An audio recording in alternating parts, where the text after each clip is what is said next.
Gubat inilugay sa teritoryo, pagpanakop ug away batok sa relihiyon. Kini ang istorya sa Castilian War, gubat sa Muslim Brunei batok sa mga Katolikong Katsila sa Pilipinas. Pero sa di pa ang tanan, ayaw kalimot sa pag-subscribe ug i-click ang bell icon para sa mga musunod nga istorya diri sa Abiseth TV.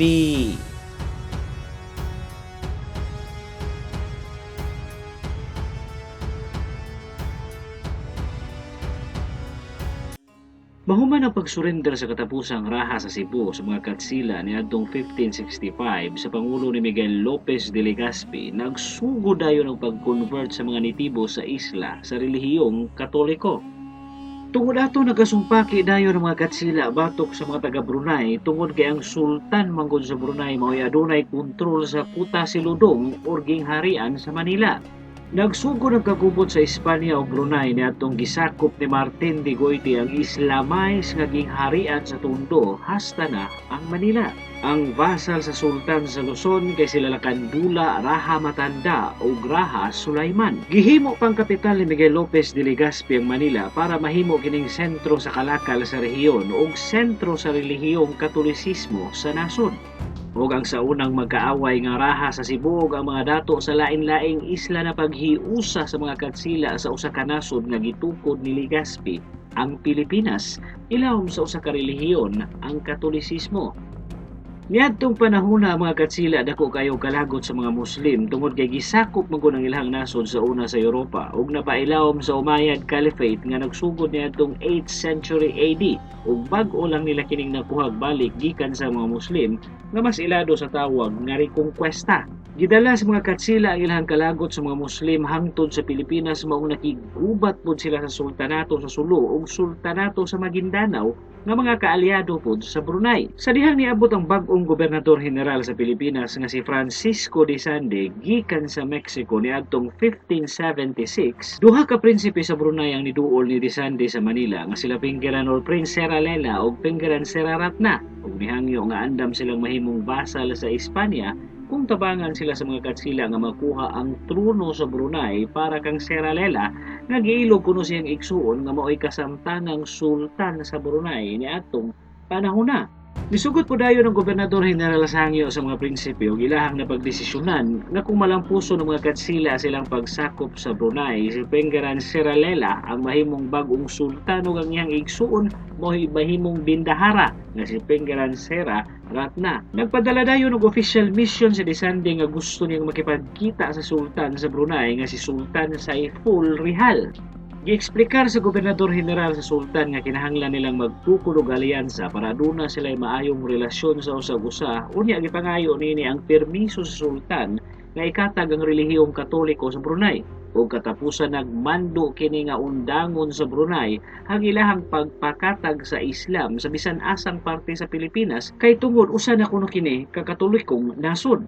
Kahibaw mismo ang gobernador general nga mobalibad gyud ang sultan sa iyang mga mando, pero mao katoy himuon niyang rason para magdeklara gubat batok sa Brunei. Wa gyud mosugot si Sultan Saiful Rihal sa mga mando sa mga Katsila ug babag pod siya sa pwersahan nga pag-convert sa mga Muslim sa Manila sa Katolisismo. Tungod sa pagbalibad sa sultan sa gobernador general, nagdeklara dayon og gubat ang Espanya sa Brunei niadtong March 1578. Ang pwersa sa mga Katsila gipanguluhan mismo sa gobernador general nga si de Sande ug kato nga ekspedisyon adunay 200 ka Spanish soldiers, 200 Aztec warriors nga gikan sa Mexico, 1,500 ka mga Indio o mga nitibong Pilipino ug 300 ka mga nitibo nga gikan sa Borneo.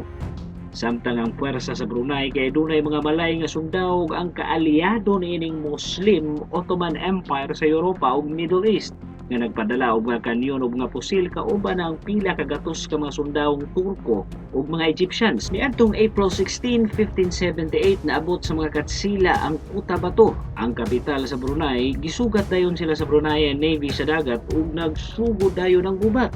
Pero mas advanced ang teknolohiya sa mga Godzilla kaysa sa Bruneian Navy ug mas dagko ang ilahang mga galyon kumpara sa mga barko sa Brunei. Maong dali kaayo nilang napildi ang puwersa sa sultan sa dagat. Sa dihang nidunggo ang mga Godzilla sa baybayon, gisugat sila sa mga isog kaayong mga malay ug nagsugo dayon ang away sa baybay. Napildi ang mga malay sa away sa baybay maong nisulod dayon ang mga malay survivors sa ilahang fortifikasyon.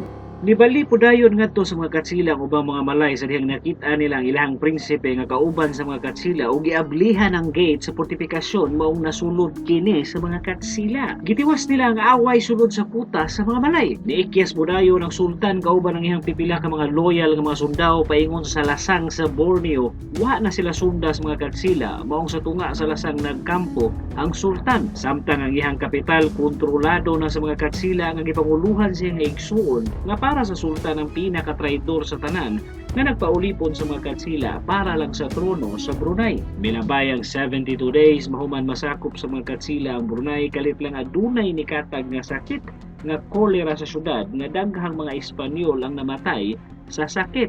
Namatay po ang prinsipe nga si Sera Lela sa kolera maong nagdesisyon ng mga Godzilla nga mubiya na lang sa Brunei tungod kay gianam-anam na silang patay sa sakit dito maong nibalik na lang sila sa Manila.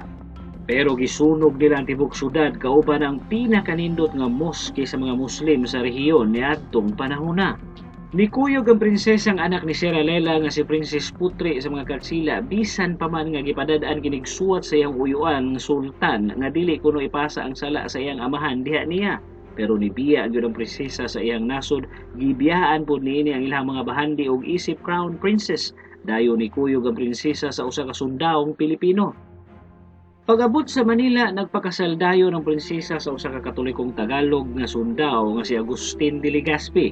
Gibaliwala sa prinsesa ang balaod sa Islam nga bawal ang magpakasal ang usa ka babaeng Muslim sa Kristiyano nga adunay silot nga kamatayon tungod sa iyang gugma. Nagkaanak ang bagong magtiayon og nanimuyo og simpleng kinabuhi sa tondo. Milabay ang pipila ka tuig na himo na pong maayo ang relasyon sa Espanya o Brunei maong nagpadala og suwat ang bagong gobernador general sa Pilipinas niadtong 1599 sa sultan. Nga angay na lang ibalik ang normal nga relasyon sa duha ka nasod kag giuyunan pod sa sultan sa Brunei. Tungod sa Spanish invasion ug civil war sa Brunei, nagsugo dayon ang paghagba sa Bruneian Empire hangtod nahimo na lang kining usa sa pinakagamay nga nasod sa kalibutan. Dili na lang ko to, huwag kayong kalimot sa pag-subscribe dili sa Abiset TV para sa mga masunod nga videos. Daghang salamat sa pagtanaw.